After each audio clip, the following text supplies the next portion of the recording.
Hello, everybody. Coach Hurley stays put. The portal is still cooking, and the matchups in the SEC ACC Challenge have been revealed. Plus, a look at the coaching carousel this offseason, all with your favorite broskies in basketball. Recording live from somewhere, this is One and Done. Get out the insurance cards, get out the copays. The office is open, my friends. Brought to you by drroto.com. It's time once again for everybody to come aboard that Green Screens Media train. Welcome, bienvenidos a todos to One and Done, your fast break of college basketball information. And we are powered by the galaxy, dare I say, the universe's greatest website, as my dog laps up half a bowl of water during this intro. That website is drroto.com. I'm your sometimes humble host. My name is Jay Heinrich. That's right, I'm the conductor of this whole thing. The aforementioned Green Screens Media train. Find me on X at Dr. William Cannon. Follow me. And oh, yes, I will smash that follow back button. But let's get right. You see that man on the screen. Let's get him right to one of the absolute best in the business to do it. You know him in these Green Screens Media streets as El Capitan himself, the captain of the Green Screens Media ship. He does the ship. I do the train. Follow him on X at MC Holland34, the OG Money Mike, Mr. Mike Holland. Mike, what it do, baby?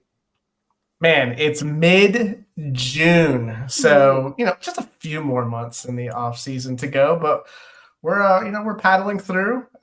Just updated the still updating, and that's maybe a little bit of tease for something we're going to talk about in a second here, but updated the top 500 transfer big board on drroto.com. It is free. Go check it out. I think last I checked, there's 14 players left to make some declarations to close that thing out.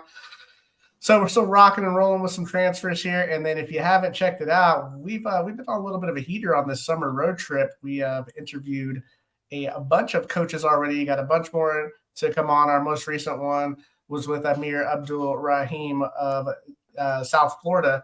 Awesome interview. If you haven't checked it out, go back and check out that playlist. Coming up soon, we got Ben Johnson, University of Minnesota, and Leon Rice from Boise State on deck. So, hey, it might be a little bit slow news-wise, but we're staying busy for sure, Jay. No doubt about it, and that's why it's important that you hit those like and subscribe buttons along with those notification bells as well, so you don't miss any time that your broskies are going live. You got two of your broskies in the boxes in front of you tonight, but don't forget about Eric the Blue at Fantasy Nav in those Twitter streets pushing the buttons tonight, and our guy at The Real Napier working hard behind the scenes with Mike on a big old project for the upcoming season, and it is going to be spectacular. So make sure you push all the buttons. You're following everybody on Twitter, X, Elon's hellhole, whatever you want to call it personally. It's your choice.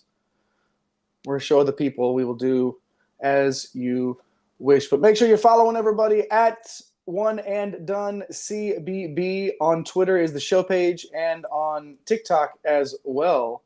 Freshly minted over there on TikTok at One and Done CBB. It is beautiful. Linkage of there he is. Look at him. Right there on the screen. Hey man. Oh yes. The fire emojis in the chat. If you're hanging out with us, be sure you hop in the live chat as well. If you're watching after the show is posted, hop in that comment section. Let us know what you think. But for now, let's get to the headlines. I feel like it's been a minute since we really sat down and chatted, Mike. Some pretty big news, and some news that I was incorrect in terms of how I felt like it was going to go. Me too. Coach Dan Hurley returning to UConn. I shouldn't say return. Stays at UConn. Whatever. He's not leaving the college game, right? There were talks, Mike, a 6-year, $70 million deal is what was floated out to coach. Just what NBA franchise? Oh, the Lakers. A lot of rumors leading up to this one, Mike. And, of course, we talked about it the day before the decision was made. And he chose to stay in the college game and chase after that third straight title. So, Mike, what was your initial reaction upon hearing the news of Coach Hurley staying home? So when I heard the news, I was a little shocked because I thought the number, what was being floated around, was 8 years, $100 million, which is quite a bit different. Would have made him, I think, the sixth highest paid coach in the NBA. And even then, I didn't know if that was going to be enough. I thought it would be a coin flip at that point. But when you posted as 6 years, $70 million, I mean, it's an increase from what he's getting paid, but he's obviously going to get a raise with UConn. So the difference between what the Lakers were going to offer and moving his entire family west, and just getting away from all the success that he's built up there at UConn, that number to me just didn't make a lot of sense. Now, there's all these rumors, right? Like, your boy Shams was out there saying that JJ Redick was going to be the Lakers. Oh, boy. Yeah, Woj dropped a bomb late at night or in the wee hours of the morning saying Hurley was there. Who knows, man? Like, I don't know if it was a play. Coach Hurley came out and said it wasn't a play to get – he said he didn't really need anything to, to have leverage. Like, the 2 national championships gives you all the leverage you need right now. So that's – all that whole thing is kind of a mess now. Reddick's obviously interviewing for the job. But it makes sense, right? Like, we talked about the home ties there to Jersey – in that area on the East Coast. So to me, when I saw the number like this, if I'd have known it was 6 years, 70, I would have said he's staying at UConn. 8 years, $100 million. You have to think about that. If the Lakers really wanted him, I think they would have broke the bank and dropped, an 8-year, $120 million deal. But they weren't willing to go that route. So yeah, my initial reaction is just, I'm not surprised anymore now that I see the figures, Jay. What are your thoughts on now that we've had a few days for this thing to marinate? Well, that does make a lot of sense now that we have a better idea of what the actual numbers were. But it's still the Los Angeles Lakers. And I know, it's the Los Angeles Lakers, Mike. Like, it's LeBron James and the Lakers. And you've already won back-to-back titles. You're not going to win. Your roster isn't – look at that roster, Mike. You can't look at that roster and tell me – that just jumps out as one that's like, they're an instant threat to win this title. No, it's not. I mean, if anybody could put it together, I guess. Yeah. Why not? Why not Dan Hurley? There is talent there. That's not a total. I'm not trying to knock everybody on that roster. There's absolutely talent, but it's just, dang, But obviously, we also talked about how much of a factor his wife was in the decision-making process, or he was. I mean, we discussed how they were open about that, and that may play a big – okay, here's the deal. I said this earlier in the week too. The Knicks job is going to open up sooner or later, okay? Next year. And, yeah, very possible. And you know who will pay Dan Hurley $100 million over 8 years? Yeah. The New York Knicks, okay? Yeah. So let's tap the brakes here a little bit in terms of Dan Hurley staying home. Yeah, he's going home this season, but that Knicks job comes calling. I feel like that's one that he's going to end up in the NBA. Yeah. It's just a matter of time at this point. I'm with you, man. I've been banging the drum on this roster. Is it good enough to make the Final Four? Yeah, there's upside there, but man, you've lost a lot of talent. Tristan Newton, Donovan Clingan's being talked about as a top 3 pick now. With his workouts and everything. You already lost, Andre Jackson. Jordan Hawkins played well in his rookie year. So a lot of talent going out, and there's a lot of transfers coming in. So we'll see how the fit and everything works. But it makes sense, right? You're coming off back-to-back. You're still, even if he doesn't win a national title, even if he makes, gets bounced in the second round, he's still going to be a super hot commodity. He's got at least 2 to 3 years of shine going back to back for sure, kind of like Billy Donovan. So that shine's not wearing off. And if he wins a third one, man, there's going to be some big offers from the NBA coming for sure. Yeah, no doubt about it. He's just a basketball mind. I could see him doing something like Brad Stevens did, where you go and you coach in the NBA, and then you're like, all right, I can move up. I feel like he's more of a I know he loves to coach and he's great at it, but I feel like he would fit that same mold. And nobody.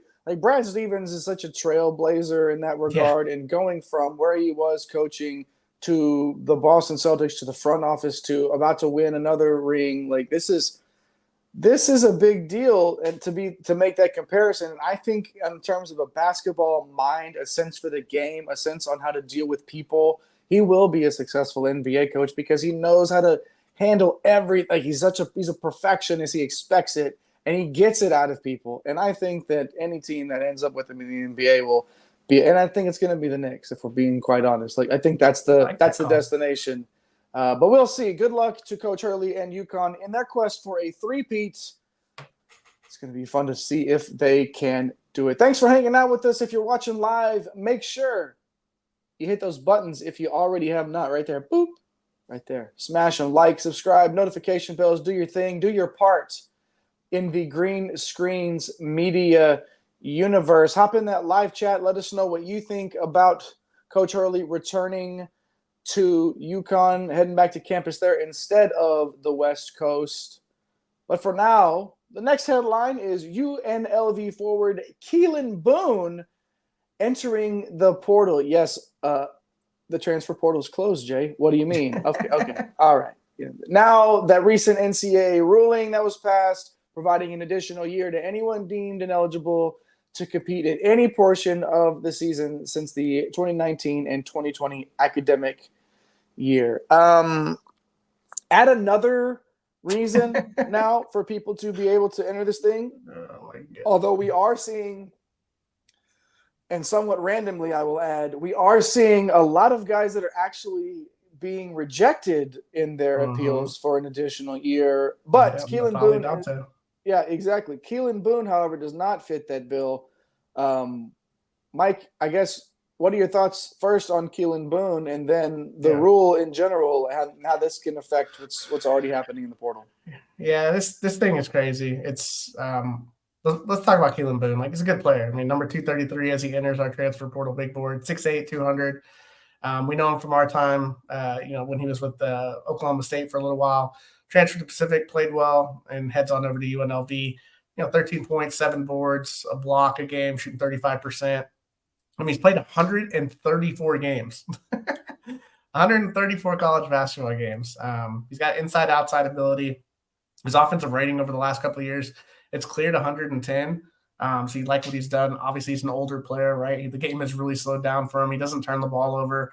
And then on the defensive end, he can give you some shot blocking abilities. So, now that there's some rumblings that he may – this whole thing is weird, Jay. Like you said it, right? Like, this stems back to, like, if you were ever deemed ineligible at any point since 2019 and 2020, well, he obviously had this – like, some players had to sit because we didn't have the two-time transfer rule that, 3 weeks into the season was just overruled and everyone could get it back on the court. Well, that makes him eligible, but it might be tough. And there's some reporting out there that some schools are acknowledging, at least from their, from their admissions, that it's going to be tough for him to get in. Apparently he's visiting San Diego State right now, but somebody's going to have to find some loopholes to really make this thing work. It's of course, it's the NCAA. Why not throw some random eligibility rule out there for a kid that missed 6 or 7 games last year? So this could be a case, Jay, where he's added to the board and then we remove him because he doesn't quite get in based on the fact that he's played 5 full years. So it's kind of a mess. The ruling would indicate that he can, get in there and get to somewhere else. But we're just going to have to see how this whole thing kind of plays out. It's kind of a mess, but would you expect anything different? No, I definitely wouldn't. And I guess is it any better than a coin flip in how the NCAA will rule on some of these things? It's really not. Like, there's times where you look at all the evidence that's piled up that a player presents or what you would think would present in a case, right, for an extra year, and the NCAA denies it. And then there's another player where you're like, but they played like 22 games that year, and you're still like, why are we okay? So, Keylan Boone currently has entered the portal, has not been deemed ineligible yet, and we will see how that goes. But again, worthy of some attention if that coin flip does go his way. Obviously, Absolutely. San Diego State Yeah. would be getting not just 134 games. That's not the type of experience that you can And his just production. pick up anywhere with those numbers, like career-wise, and has developed, really that three-point shot that's become more and more dependable for him over the years. So we'll see how it plays out for Boone. Another player here, actually one that is committed now, Garwey Dual. Seton Hall picking up Dual, swiping him up, as it says there on the look at the graphics team is just so good. Like look at this pretty pictures. Oh, I even spoke too soon. Beautiful. Look at this. Wow, I didn't even see that one pop up. Look at that. That's the sort of thing that these recruits are putting on their X page and their Instagram and stuff like that. This is my top 48 commitments or my top 48 offers, and it looks like that. Look at that. Our graphics guys. It's good stuff there. Anyways, Seton Hall getting Dual there, formerly of Providence, of course, the former consensus national top 50 recruit. And that was last year. So we know the talent's there for sure. Was able to get some run once Bryce Hopkins went down with an injury. He had a few moments, but you could tell he needed some time to adjust to the college game. The talent's there. A lot of tools to work with for Coach Holloway. Mike, what are your thoughts? Yeah, this one, like he was, Dual was testing for the NBA. It makes sense for him to come back. This is a weird. I think fit-wise, like this is good defensively. Offensively, the Seton Hall team, we're gonna have to see what happens. I mean, we're gonna call it a rough start to the offseason, but the last few weeks have gotten a little bit better. It's always tough. You lose Kadari Richmond, clearly one of the top 10 players in the game. When we do our top 10 returning players to college basketball later this summer, I have a feeling he'll probably show up as high as probably 11 or 12, maybe somewhere in the top 10. But you lose that type of player, obviously very tough to replace. Dre Davis out the door to Ole Miss. So those two guys led this program to the most wins they've had since 2016, and you also lose Alamir Dawes. So kind of a rough start to the offseason. You get Dual in here. Like, he's got the pedigree, especially defensively. Like, he can be a absolute lockdown game changer. I've seen on some metrics where, he's like a top 3 returning defensive player. So if he can just kind of get anything going offensively, like, this would be an absolute steal for Seton Hall. He's going to have to play next to Dylan Adai-Wusu, Chauncey Jenkins. Those two guys are probably the ones that what you're going to get at this level in the Big East. But this team is just kind of full of guys like we don't really know what the full upside is. Like Prince Aligbe coming in from Boston College, Scotty Middleton from Ohio State, Dual in his second year. A bunch of young guys that we haven't seen get many minutes. So I think for Coach Holloway, last year we didn't expect them to do much, and they should have made the tournament. They ended up winning the NIT, but it's going to take a Herculean effort to get this team into position just based on the look of the Big East. But that's why we do it, right? Like, Seton Hall not picked to do anything last year, finished 4th in the Big East. Washington State's another team, picked to do nothing, finished 2nd in the Pac-12. Like, this happens every year. And Coach Holloway, we know he's a defensive coach. Garwey Dual, as far as defensively, is going to be an absolute game changer. We'll see if they're able to put up enough points on this roster to compete night in and night out. But you know what you're going to get defensively. So we'll see what these Pirates are able to muster up next year. Herculean effort. I like that. Yeah, it's going to take it definitely to get them into position. But yeah, good stuff there and a good get for Seton Hall. Well, look who it is in the live chat. It's old Peanut Butter Posse. What up, man? Good to see you back in the live chat. When will Kentucky and Duke ever play a non-neutral site game? We're going to hit on those matchups here in a little bit. Definitely would be a cool one to He's see. got the jokes tonight, for sure. Dan Hurley led Seton Hall to the Final Four. Is that right? You know what? I love it. Keep bringing it. Keep bringing the energy. Let's get that live chat rolling with Peanut Butter Posse in the house. Big Blue Nation representing the live chat, of course. We'll get to y'all later. Don't worry. You might have to stick around to the end of the show. That's what we call a tease around One and Done. But we'll get to Big Blue Nation for sure. But not before getting to Villanova landing a big-time international prospect, and his name is Alexander Gavalyugov, a Wow. 6'2" Bulgarian point guard. Thank you very much. He was in the NBA Global Academy in Australia and just recently had a big showing over at the Adidas Eurocamp. Mike, Nova, a late run of talent, just absolutely. We left him for dead. I left him for dead. I don't want to lump you into my mess, but I definitely left him for dead. But a late run of talent here for Nova. And by the way, even some talk that Arthur Kaluma could join the mix. So, Mike, what are your thoughts on everything going on over there with Villanova? Yeah, well, this is a big pickup. Like, watched some film on it today. This kid has a ton of talent, smooth crossover, has a step back three, a nice mix of finishes around the rim. His stock is absolutely on the rise. You didn't really have, outside of Jameer Brickus, like you look at the rest of this Villanova roster, you didn't have many guys that you could say like, hey, run the point for me, right? It's just a lot of more shot creators, ISO guys, more of a wing type player like Wuga Poplar. So this is a kid. I don't know how much you can expect from him next year. I think you can get a solid, 15 to 20 minutes if he's better than advertised. Obviously, this has a chance to be a very big impact.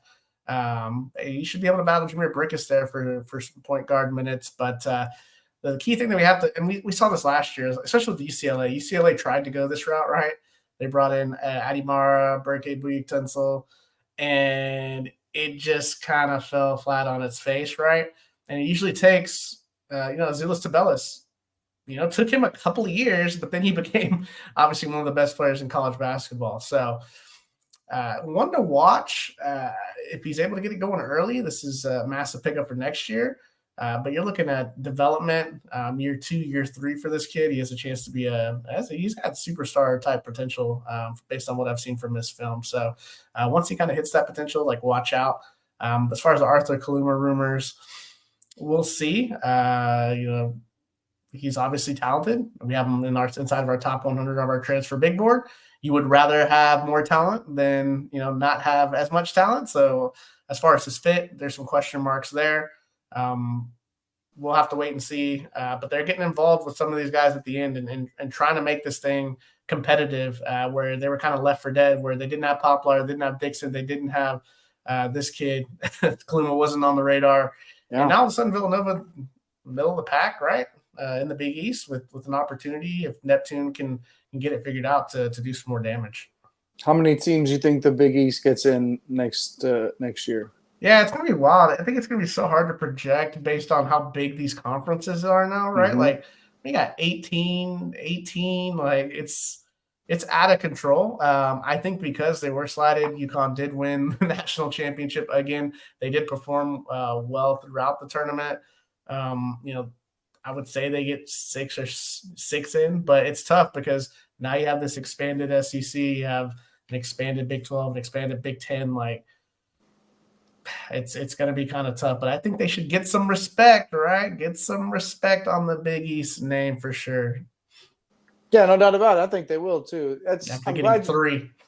I'm glad you brought 3. That one. Yeah, not 1, 2, 3, not even 4 or 5. The Big 10 probably ended up getting 17 again. Who knows? That was actually a more reasonable number this past year. But I'm glad you brought up the fact that we have to take into consideration the size of these conferences again and just how many teams there will be to choose from. So that's a recalibration in the way that we think about these rankings. And if Villanova can get to the middle of the pack here, they're going to be in the conversation. They've got to be in the conversation for that if they play well enough. But they have put it together. I left them for dead.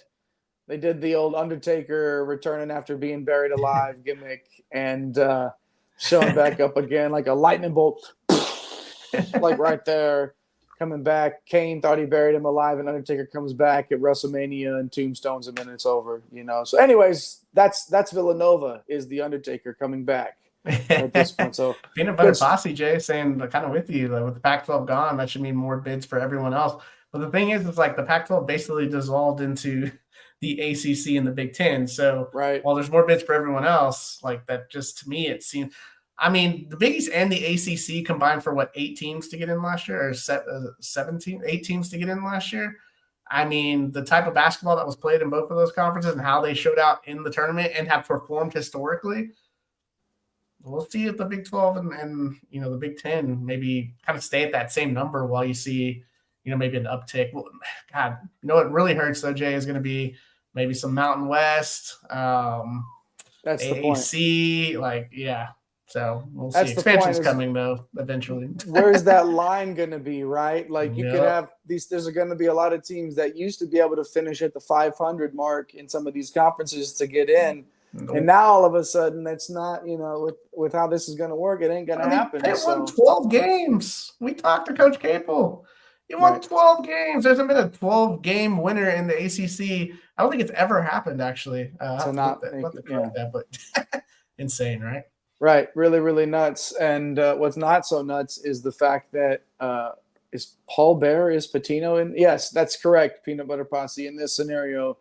Pitino would be Paul Bear. Oh, yes. I'll get him in there for sure. Good stuff there, Peanut Butter Posse. Always good to hear from you. Hop in that live chat along with our favorite commenter in the world, possibly, for tonight anyway, because he's the only one. So good stuff. Keep it coming. Let's get to that original comment that you dropped about Kentucky and Duke never playing a non-neutral site game. Yeah, and obviously it's not happening this season either. The 16-game ACC SEC Challenge has been revealed. Oh, look at that. That's good stuff right there. Again from the right there. Right there. Makes you want to do a crossover. All right. 16 games. Let's run it down real quick from the top. Arkansas at Miami. Cal at Mizzou. Florida State going to Baton Rouge. Go Tigers at LSU. Georgia Tech going to Oklahoma. Good luck there. That's a culture shock for anybody if you haven't been to Norman. Kentucky at Clemson. Notre Dame at Georgia. The Fighting Chris Beards, Ole Miss, going to Louisville. South Carolina at Boston College. Syracuse at Tennessee. Ooh, I like that one. Wake Forest at Texas A&M. Alabama at UNC. Ooh, sheesh. That one jumps off. Auburn at Duke. Pitt at Mississippi State. Texas at North Carolina State. Vanderbilt at Virginia Tech. And Virginia at Florida. Here we go now. We ran them all down there. We stuck around there. 16 of them to run down, but you're still here afterwards. Thank you so much for sticking around through that one. What is your favorite? Is there just one on there that really stands out to you? Maybe some storylines that you're looking at after that release today? Every time there's the release with these conference challenges, right? Especially when the ACC is involved, you always look for who's North Carolina playing, who is Duke playing. Now, this Alabama-UNC game going to be fantastic, right?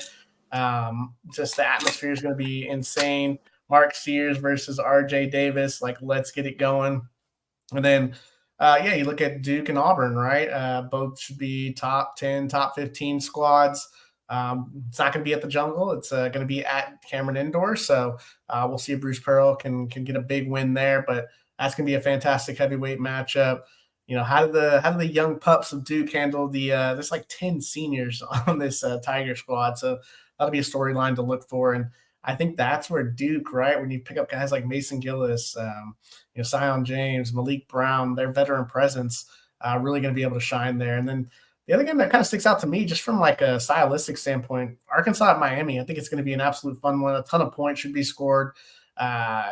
Nigel Pack versus John L. Davis, Calipari versus Larinaga. A lot of fun in that one, Jay. Any matchups that stick out to you? Wake Forest at Texas A&M is one of those that those teams are going to probably need a win like that on their roster on their resume, I should say, come Selection Sunday. So that's one. Both teams being right on the bubble last year. A&M got in. Wake Forest was left out in the cold again. Both teams looking like they could be in a similar position just with their placing in this conference. So a win by either one of them could be key to them getting into the tournament. Peanut Butter Posse hopping in to ask about Kentucky and Clemson being matched up? Does that Not gonna like this. Does that mean they're going to be on par with each other? So, okay, I'm going to clear out here. Go ahead. I mean, based on everything we've seen, Kentucky's looking like a top 20 to 30 type, looking like a top 20 to 30 type team, right? And then you have Clemson, who's probably going to fall right in there between that top 20 to 30. Chase Hunter's back. Ian Shefflin's back. So, yeah, I hate to say it, but, pretty close. We'll have to see this Kentucky thing on paper. We'll talk about Mark Pope here in just a minute. But, yeah, I guess slight edge to Kentucky until we see them on the court and what it looks like. Slight edge. Wow. Do you think that they'll be ranked appropriately at the start of the year? Do you think that there's going to be a little cooking little AP poll home cooking that probably gets a them up a little bit high? A little AP poll home cooking, but this game's at Clemson, so that right there. I think if this was at Kentucky, there's a reason why it's at Clemson. Like that's what maybe evens this matchup out a little bit more talent wise. Like if you look at the Kentucky roster versus Clemson, you would say probably a 10 to 15 point game, right? But it's at Clemson. We don't know what Kentucky looks like. Clemson just made a nice run. They got some of their key pieces back. Like they're not a joke. So yeah, this is where we're at. This is why preseason talk is all fun. And then once the games happen, some teams end up closer, some teams end up separating, and we'll just have to see when the ball hits the floor. I love it.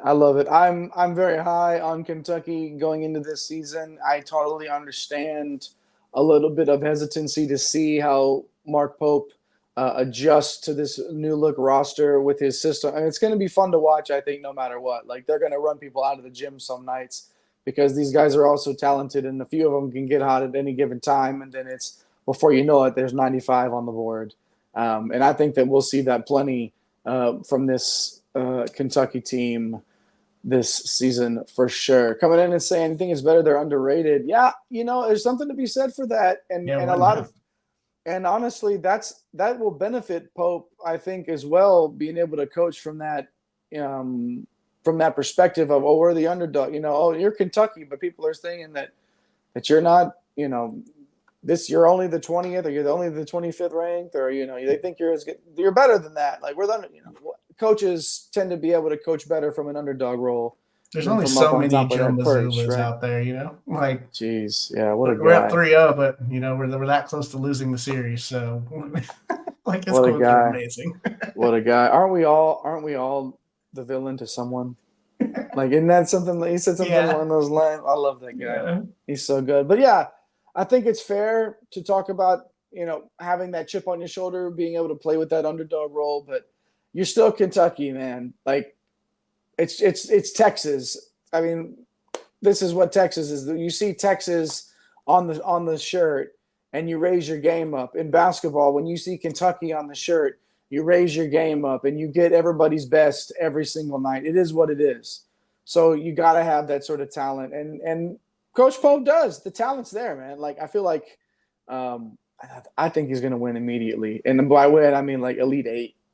But we'll get into that again. We're gonna get to Kentucky. Get lit. I told you we weren't talking about him to the end of the show, and then no, that's good. I'm glad you've been in the live chat tonight, man. Good stuff. Hey, if you're hanging out with us, we appreciate it. Make sure you hit the like and subscribe button. Hop in the live chat. We love Peanut Butter Posse. We'd love to see you in there too, of course. If you're not watching live, if you're watching after this is uploaded, make sure you hit the comment section as well. Let us know you were there. Let us know what you think about Hurley returning to UConn instead of going to LA, probably waiting on the Knicks job is what I think. Let us know what you think about any of these moves. The 50-50 coin flip on that the NCAA makes and making these rulings. Like, let us know. Let us know what you think. But before we get out of here, definitely want to hit some of the coaching moves. The old coaching carousel. It's been busy. We've been all portal, man. We haven't really had a chance to sit there and talk coaching. No, we haven't. But I was on the horsey there on the carousel, going up and down on the thing. Riding my pony. That's after dark. Yeah. Oh, one and done after dark. We're not after midnight on the East Coast yet, right. So we won't be able to be officially after dark, but another time For sure. Let's get to the biggest hires, the biggest coaching moves, at least in our estimations here at One and Done. Going to start. What are we going to do? Number 5. We'll go from 5 to 1 here, and I'm going to take number 5. Oh, the must bus. Eric Musselman headed to USC, obviously from Arkansas. Last year was an absolute nightmare. Like, awful. Like, worst case scenario type stuff for Eric Musselman. The only season in his career when he didn't win over 20 games or 20 plus games, at least 20 games. But we obviously know before that he took the Razorbacks to a couple of Elite Eights and a Sweet 16 in the 3 prior seasons. Just needed a fresh slate. Sometimes that's all it takes. And he comes into a fresh situation after that rocky future. It was one of those things. Nobody likes to walk around on eggshells. And, he's like, all right, coach, like it's, you're cool and I'm cool, but are we cool? Okay, well, let's be cool with somebody else. And I think the biggest the upside of this, or I guess the thing that makes me feel like that this is the fit, the energy, the personality, like he is LA, like he's gonna play so well there. You just got to win. I mean, you win. If you win in LA, you're a star. And he's already a star. Like he's the must bus. Like it is what it is, right? But I think he's got to win pretty quickly over there to avoid that same sort of rockiness as he did at Arkansas. Mike, number 4. On the biggest coaching moves. Go ahead. Yeah, biggest coaching moves, number 4, man. We're going to go with Pat Kelsey coming over to Louisville from Charleston. This move for Louisville kind of had to be made. Like, just the end of the Kenny Payne era was pretty rough after 2 years at the helm. And in comes Kelsey with a completely different approach, kind of like Musselman, fueled by his energetic personality. Comes in after dominating the CAA and making the tournament 2 years in a row. He's got a high-powered offense. It's fueled by the tempo and a ton of threes. And what did he do when he came in? He lit up the transfer portal. Like, he's got a lot of very, very good players. This roster, to me, it's a top 3 to 4 type roster as far as upside in the ACC already. We'll see how the pieces fit. We'll see how these guys play together. But the excitement in Louisville, it's got to be pretty crazy right now. And the expectations are there in year 1. Like, I don't see why it would be kind of a turn or bust year 1 for him. So Pat Kelsey sitting here, number 4 on our biggest movers list. So you got there at number 3, Jay? Number 3, of course, Dusty May, the Michigan job. Michigan has had its share of ups and downs recently. I think that's a very fair statement to make. But getting Dusty May is definitely one of those ups. He's been one of the most sought-after coaches in the country after a tremendous 2022-2023 season that saw him take Florida Atlantic. Yes, that is correct. Don't adjust your dial. He took Florida Atlantic to the Final Four. And then right after that, there were the whispers, well, where is he going? Where's he going to go? Oh, is he going to go? Is he going to take another job? No. He went back to FAU to take another shot with a team that returned almost its entire roster. They made the tournament, of course, but then after getting knocked out much earlier than the previous season, I think the writing was on the wall there, Mike. So now Dusty May takes over a Michigan program, and Juwan Howard. No jokes here. It's just it didn't work out. Like it wasn't going to work. It wasn't a good fit. It didn't work for Juwan Howard. But Howard's out. Dusty May in with a roster full of upside. And then let's get to November here. Let's see what this team looks like in November, December, creeping into the new year. I'm looking forward to seeing what Michigan looks like under Dusty May. 2 spots left here on the top 5 biggest hires for One and Done. Who's number 2? Well, I'm sure the 2 big names on the board, and the people out there are probably wondering, is it Calipari or is it Pope? Well, we went number 2. We went with John Calipari, going from Kentucky to Arkansas. Absolute toss-up between these two is the biggest move. I mean, after the Oakland upset, like the writing was on the wall with Cal, right? Like just so many first round exits. Excuse me. So much of his early success came from, one and done stars. That's kind of been nullified over the last couple of years with players playing in their 5th, 6th, 7th years, getting the COVID year. The transfer rules now, like if you wanted a team full of seniors every year, you could absolutely do that. But now Cal coming over to Arkansas seems a little rejuvenated. I mean, Arkansas is a program too that's not going to wait, right? They're not that far removed, like you said. They've obviously been to the Elite Eight a couple of times in the last 4 years. So I think the biggest thing for me is Calipari. He's kind of shown that he's willing to adapt his style this offseason. He's brought in some big-time transfers like John L. Davis, 80s coming in from Tennessee to go along with the 5-star talent that he always has. You're kind of seeing that from Duke as well, where you're getting some veteran guys in. Obviously, the veterans that Arkansas is bringing in are some of the best players in the country, whereas Duke's bringing in some role players to fit their guys. But I expect Calipari to have immediate success, which means number 1 on the list there, Jay. Hit him with the old number 1.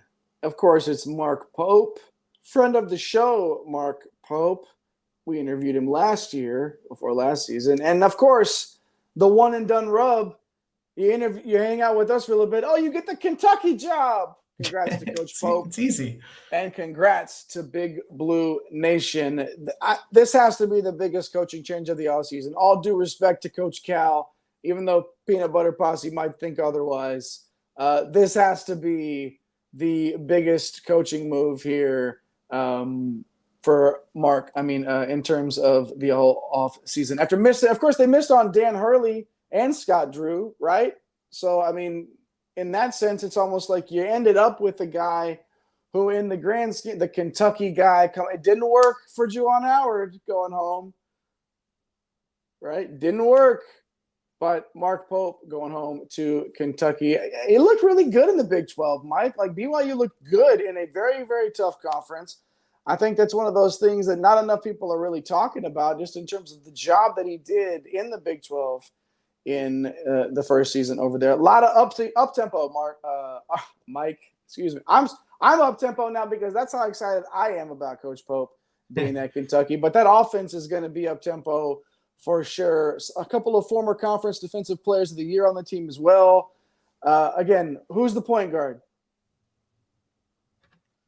Who's the point guard? We can say I can spout all this other stuff out and talk all over the place and just step all over my own words over about how excited I am about Coach Pope. But I can't figure out. Don't tell me Kirk Reese. I don't want to hear Kirk Reese, but that's probably what it's going to end up being, right? Like Lamont Butler, the savant point guard, the pass first point guard. Butler Reese. Yeah, I mean, I guess. Hey, Anthony, what's the deal? Anthony, you're not a fan of Pope? Not a fan, Mr. Anthony? The biggest move, number 1, Mark Pope. Who's your squad, man? I forget, Anthony. Who's your team? Let us know. And let us know what you think. Is Mark Pope the number 1 hire? Mid. Wait a second. Whoa. Oh, Anthony. True point guard, maybe. Yeah, that's true. I don't know. That's tough. That is tough, man. As a player, that is tough. I like Kirk. Really, we talked about Kirk Reese a lot from a DFS perspective, just because that guy can get it going. And I played a lot of rosters and with him at like 8K, where there was no reason to be doing that last season. But he's got the talent for sure. And again, if he can get up and down, just no turnovers. Like, please, got to take care of the ball, man. Like, you can't. I don't know, dude. Like, it's who's going to play. I could do it. I still have the eligibility. I mean, although I did hurt myself at the trampoline park yesterday, just going off trying to do flips and stuff over there. So that's maybe I shouldn't play point guard for Kentucky. But either way, apparently it's going to be Butler and Creasa, according to the resident Big Blue Nation guy in here. So good stuff there. Anthony, good to see you in the live chat. Let us know. We always want to hear what you have to say. Don't ask Butler to make a free throw or a third. Well, hey, if he can get me 8 dimes and 1 turnover, I mean, but I guess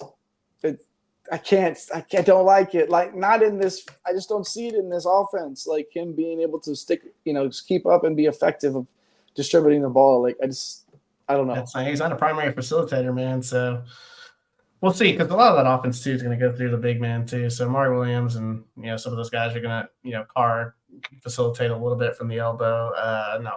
We'll see. So that's the key. That's the key headline to me. But so the difference between Kentucky being a top 10 team and Kentucky being a top 20 to 30 team is that position essentially for me. Yeah, I'm still super high on them, even without the point guard. I don't even care. Like, I just still think there's so much talent, and he's such a good coach. For the guy that loves guard play. I know. This is I chirp about it. I harp on it all the time, how important it is. Just got a good feeling about this, man. I got a good feeling about Kentucky. I got a feeling that I could play point guard. Okay, that's way too long of that. All right, Mike, let's go to the underrated coaching moves here. We talked about the top 5 there. How about some underrated coaching moves for one and done? Start off with number 5. Yeah, number 5. I'm going to go with Dan Monson. He was the coach that was left for dead at Long Beach, where started doing this weird thing where you're going to fire the coach, but you're going to let them coach to the end of the year. Now he's going to Eastern Washington. He's the head man at Long Beach for 17 years. So what he ends up doing, right, is they said they're going to let him go. They let him coach it out. And of course, what does he do? He wins the Big West Conference tournament, takes the team to the NCAA tournament, plays Arizona pretty tough for the first half. So for me, like, based on his experience, and it's not like he hasn't done anything recently. Like, in the last 3 years, he's won 17 or more games, 10 or more games in a Big West that we really like. He's familiar with the West Coast recruiting landscape. Eastern Washington program, like, kind of mirrors what he did as far as tempo. Like, it's a big-time tempo team. We had a chance to sit down with former head coach David Riley, who's now at Washington State. And Monson's going to come in and play another fast-paced style. So the transition probably not going to be too crazy for Eastern Washington in that Big Sky Conference that, we're probably going to be looking at Weber State and Dylan Jones as the top dogs in that. But it would not surprise me if Monson comes in and has early success at Eastern Washington. So he would be number 5 on our underrated coaching moves this offseason. Who you got there, Jay, at number 4? Ryan Ritter going to Mercer from UT Martin. Love this move for Mercer. Ritter's an absolute winner, and he's wanted places that aren't exactly known for their winning pedigree in college basketball. Bethune-Cookman, Tennessee Martin, like, that doesn't exactly just scream winners. But Ritter found a way to do it at both of those places. And even though he's fallen short of making the NCAA tournament, he basically won with nothing, no resources, or at least a huge lack of them. But at Mercer, he'll have better resources, be able to get some better players to maximize the up-tempo style that he likes his teams to play. Mercer has not been to the tournament since they entered the Southern Conference in 2015. But don't you feel, Mike, like in a couple of years, we're going to look back and because we do our conference previews. We try to break down every single conference. And when we're doing that this season and we're breaking down Mercer, we're talking about Mercer. This could mark in the Southern Conference like a turning point, a changing point, a shifting in the tide, or however you want to put it, with Ryan Ritter being hired here. It's great. I love it. It's a great get for Mercer, a changing of the guard, if you will, for sure. So Ryan Ritter there going to Mercer. Mike, who's number 3? Number 3 is my guy. That's Chris Holtman going from Ohio State to DePaul. I love this move. He won a lot of games at Ohio State. Very, very good. I would say great offensive mind. He absolutely buried himself at Ohio State, though. Married himself to that 22 recruiting class. Yeah, it's so tough to do that, especially when those guys needed a few years to develop. Now that class, it features Bruce Thornton, who's going to be one of the best point guards in the Big Ten. Roddy Gale, who's a very good ring that transferred out, and Felix Opara is the big there that transferred out. But I could just imagine how good they would be if they had all 3 of those guys. I know what kind of world is welcome to. But that just goes to show you, like, it's so tough if you're not getting the top 20 guys and getting 3 or 4 or 5 of them that can make immediate impacts, like the Filipowskis, the Flags. It's tough to wait a couple of years because these schools don't want to wait. But for DePaul, like, that's a program that I would say, let's wait and get some talent in here. Like, he went out and assembled a roster this offseason that is a lot better than the roster they put out there in the last 5 to 10 years. So they need to be patient with this guy. He has some high upside players. They're like some of his better players are gonna be young. Give him a year where he wins 4 or 5 Big East games. They're coming off a 0-win Big East slate. So yeah, I don't know, man. Like, I just love this move for DePaul. It makes absolute sense to get Holtman in here. So he comes up at number 3. Jay, number 2, you got John Jacobs there. Yeah. Very, very interesting move here for Florida Atlantic. Well, the only person on this list that was not previously a head coach at another spot before taking their new job, a Baylor assistant, was Jacobs. Now, FAU, the old Owls, replacing the aforementioned great Dusty May. He's been an assistant under Scott Drew and Mark Few for the last 12 years. Check the stats. Those guys are pretty decent. Those are some learning trees that I'd like to have some coconuts fall off of and smack me right on top of the dome.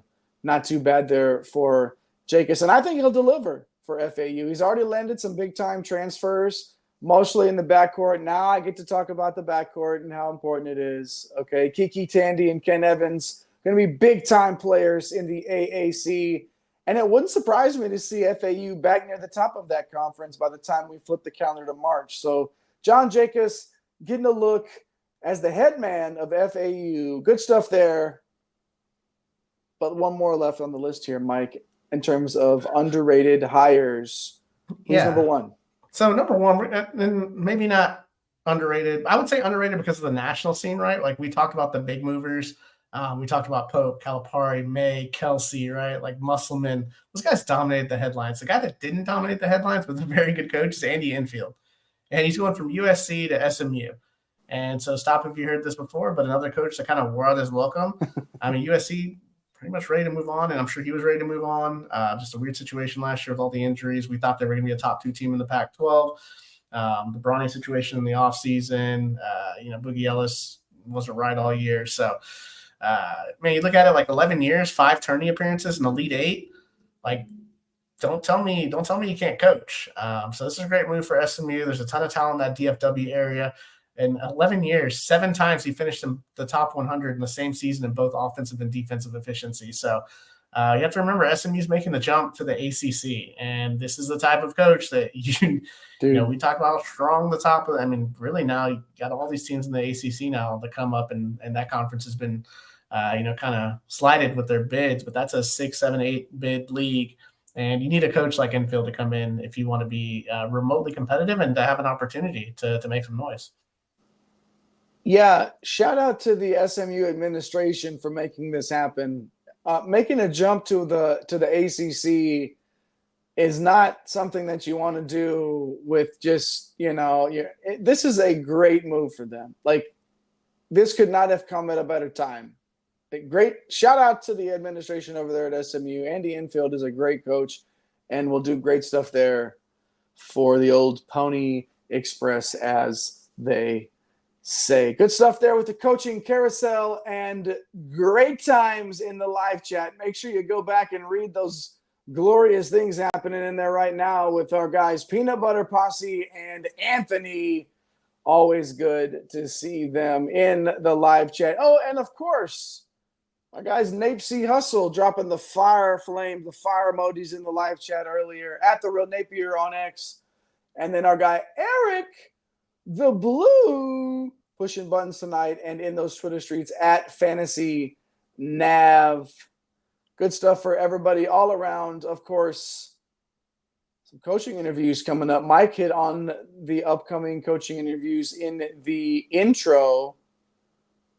I'm going to recap right now. What's next? It's Ben Johnson, right? Ben Johnson coming up here next with without a shadow of a doubt, coming back with coaching interviews. Make sure you get, if you're not already on the YouTube channel, make sure you do that. If you're watching on Twitter or anywhere else, get over to YouTube, hit the like and subscribe buttons and the notification bells. Do all of those things. And then once you're there, go to our coaching interviews. There's a nice little playlist there for you to go back and check out all the interviews we've already done this offseason, and even some in the past. Go check out our old interview with Coach Pope. Do your thing. We got Ben Johnson, Leon Rice from Boise State. I forgot about Coach Rice that Mike mentioned in the open. So we just Amir Abdur-Rahim, Jeff Capel, Herb Sendek. Like, what are we doing? Tim Miles. Like, go check them all out. Check them all out. Watch them all. Sit down, have your coffee, hang out with your broskies in basketball. That's El Capitan, the captain of the ship, Mike Holland. I'm the conductor of this whole thing, the old train heading down the tracks at Dr. William Cannon. I am Jay Heinrich, and you're not. But make sure you take care of yourself. Make sure you tell somebody you love them. Do not go far away, because we will never be too far away from you. And, of course, let's get this bread, baby. See you. Thanks for stopping by the office. Get your fantasy prescription by subscribing to the channel and checking out drrodo.com. And until the next visit, be well and take care.